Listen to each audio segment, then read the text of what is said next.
मौजूद है इस वक्त हम लक्ष्मी नगर क्षेत्र में और हमारे साथ में यहाँ पर जगदीश गर्ग जी मौजूद हैं जो कि इंडिपेंडेंट तरीके से अपना चुनावी पर्चा भर चुके हैं और लक्ष्मी नगर विधानसभा से इस बार चुनाव सर लड़ रहे हैं। तो किन मुद्दों के साथ में चुनाव लड़ रहे हैं सर और क्या कुछ होगा जो देखने को मिलेगा आगे विधानसभा चुनाव लक्ष्मी नगर में, सर से जानते हैं। सर बहुत बहुत स्वागत है आपका।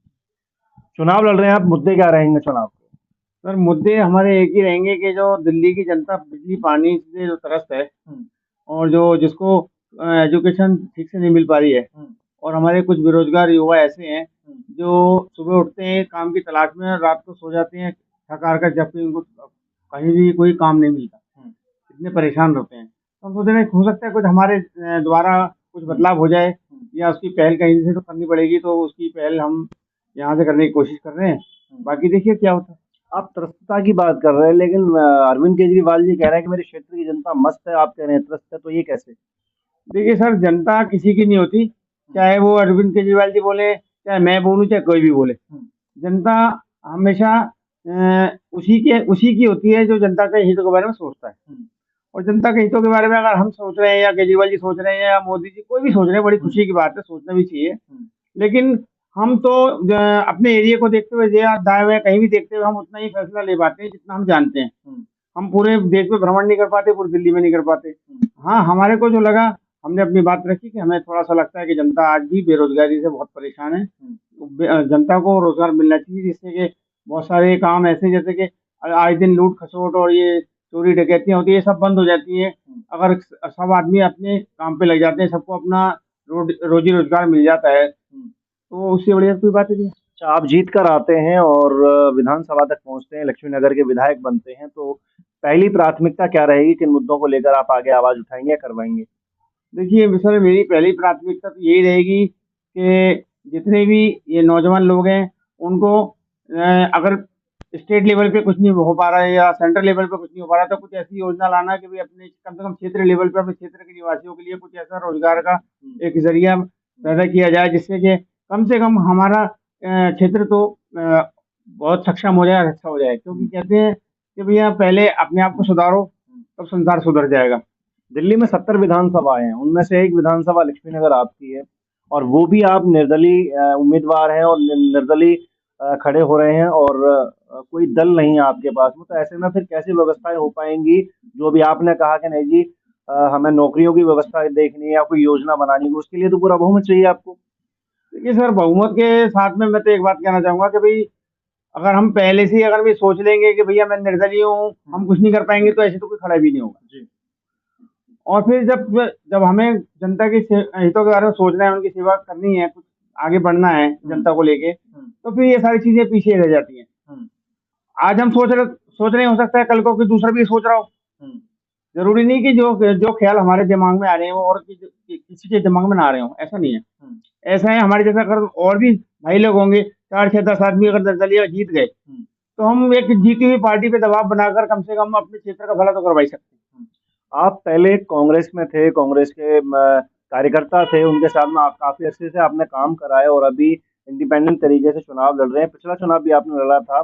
कांग्रेस के कार्यकर्ता और कांग्रेस के खिलाफत में ही जाके आप चुनाव लड़ रहे हैं, ऐसा क्यों? देखिए सर, मैं किसी के खिलाफत में चुनाव नहीं लड़ रहा, मैं बेसिकली चुनाव लड़ रहा हूँ। अब जब हम चुनाव लड़ते हैं तो उसको हम सामने वाला किस रूप में देख रहा है, खिलाफत में या अपने मन में, वो उसके लिए मैं कुछ नहीं कह सकता, लेकिन मैं किसी के खिलाफ में नहीं लड़ रहा। हाँ, मैं इसलिए लड़ रहा हूँ क्योंकि मुझे लगा कि भाई मुझे जनता की आवाज़ आगे उठानी चाहिए। और जहाँ तक इंडिपेंडेंट लड़ने का सवाल है सर, उसमें होता क्या है कि आजकल पार्टियां जो हैं, जितनी भी बड़ी बड़ी पार्टियां, खाली कांग्रेस की बात नहीं करता मैं, जितनी भी बड़ी बड़ी पार्टियां, चाहे कांग्रेस हो, बीजेपी हो, आम आदमी हो, एनसीपी हो, कोई भी हो, उसमें होता क्या है कि जो जनता के साथ जुड़ा हुआ व्यक्ति होता है, उसको कभी भी टिकट नहीं मिलती। टिकट हमेशा उसी को मिलती है जो बड़े बड़े नेताओं के साथ जुड़ा हुआ होता है। तो वही सीधा सा प्रमाण आप देख ही रहे हैं, टिकट बंटवारों को लेकर पूरी दिल्ली में। तो मेरा कहने का मतलब ये है कि हमें अगर जनता के लिए सोचना है, तो हमें थोड़ा सा ये इन चीजों से, इन मानसिकताओं से बाहर निकलना पड़ेगा कि पार्टी पार्टी पार्टी ठीक है, पार्टी के लिए जब तक खरा किया और आप जो अच्छा करेगा हम आज भी उसके साथ हैं, मैं ये नहीं कहता। हाँ, हमारा मेन मकसद ये है कि हम यहाँ से जो है अच्छे, अगर बहुमत मिल जाता है, अगर जनता का आशीर्वाद मिल जाता है, और तो हम आगे बढ़े और आगे बढ़ के जनता के लिए कुछ सोचें। मैं पहले भी यहाँ पे क्या कहते हैं, अग्रवाल सभा का यहाँ पे लक्ष्मीगढ़ सकरपुर की जितनी भी अग्रवाल हमारे भाई हैं, उन सबको मैं पहले भी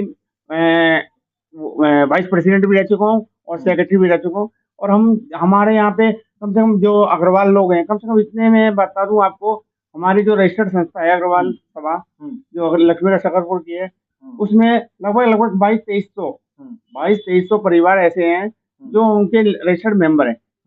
तो हम अगर आज हमारा फायदा उठा के कोई भी पार्टी आगे बढ़ने चाहती है, चाहे वो आम आदमी हो, कांग्रेस हो, बीजेपी हो, कोई भी हो, तो आज अगर हम खुद अग्रवाल, मैं खुद अग्रवाल हूँ, जगदीश कुमार गर्ग मेरा नाम है, तो अगर हम सारे अग्रवाल इकट्ठे होकर, अगर हम सारे अग्रवाल एक साथ एकजुट हो जाते हैं, तो हम किसी भी पार्टी को अपने लिए काम करने का, अपने क्षेत्र की जनता के लिए काम करने के लिए बाध्य कर सकते हैं। क्षेत्र के लोगों के लिए क्या कहेंगे जो आपके मतदाता हैं, आपके वोटर हैं? मैं उनसे एक ही चीज कहना चाहूंगा कि वो सभी मतदाता जो है मेरे को भली भांति जानते हैं, और मैं काफी पुराना सक्रिय सदस्य रहा हूँ, उनके बीच में हमेशा रहा हूँ, कोरोना काल से लेकर और पता नहीं कहाँ कहाँ तक। हमने यहाँ पे सन 92-93 में बाढ़ आई थी, हमने उसमें भी काम किया था। ये ऊपर ललित पार्क पुस्ते पे हमने कैंप भी लगाए थे, डॉक्टर अशोक कुमार वालिया जी के साथ मिलकर बहुत अच्छे अच्छे हमने शोभनीय कार्य भी किए हैं। लेकिन ठीक है, उसके बावजूद अगर जनता को लगता है कि जो मुझे जानते हैं वो तो अच्छी है, उनको तो ज्यादा बताने की आवश्यकता शायद मेरे को नहीं पड़ेगी, लेकिन जो मुझे नहीं जानते मैं तो चाहूंगा कि वो भी बढ़ चढ़ के हिस्सा लें और वो भी अपना जो स्वार्थ देखें। आजकल हर पार्टी, हर नेता अपना स्वार्थ देख रहा है। हम सारी जनता है और सारे जितने हमारी वोटर्स हैं, अगर हम भी अपना स्वार्थ ना देखें तो क्या करें। आप कह रहे हैं स्वार्थ देखें, तो ये स्वार्थ का जो शब्द आपने लास्ट में यूज करा है, इसके मायने क्या है, दायरे क्या है? क्या जगदीश जी भी इसीलिए है इलेक्शन में, या कुछ और? स्वार्थ से मेरा मकसद सीधा सीधा केवल इतना है कि हमारे को पता है कि भाई हमारे क्षेत्र का विकास वही हमारा स्वार्थ है। हमारे क्षेत्र की जनता का स्वार्थ केवल ये है कि हमारे क्षेत्र का विकास होना चाहिए ज्यादा से ज्यादा, बढ़िया से बढ़िया। और अगर अभी हम अपने क्षेत्र में आगे बढ़ेंगे तभी हम दिल्ली के बारे में सोचेंगे, दिल्ली में आगे बढ़ेंगे तभी हम देश के बारे में सोचेंगे। अभी हम पहले अपने क्षेत्र का स्वार्थ इसलिए बोल रहे हैं बार बार कि हम चाहते हैं कि भाई कम से कम हमारे क्षेत्र का विकास हो, और अपने क्षेत्र का विकास करने का स्वार्थ करना कोई बुरी बात नहीं समझता। तो जगदीश गर्ग जी हमारे साथ में मौजूद थे, निर्दलीय प्रत्याशी हैं, और इस बार लक्ष्मीनगर विधानसभा से दूसरी बार सर चुनाव लड़ रहे हैं, दावेदारी ठोक रहे हैं। कैमरा पर्सन सुधा तिवारी के साथ Nagesh Kumar, time news network Delhi.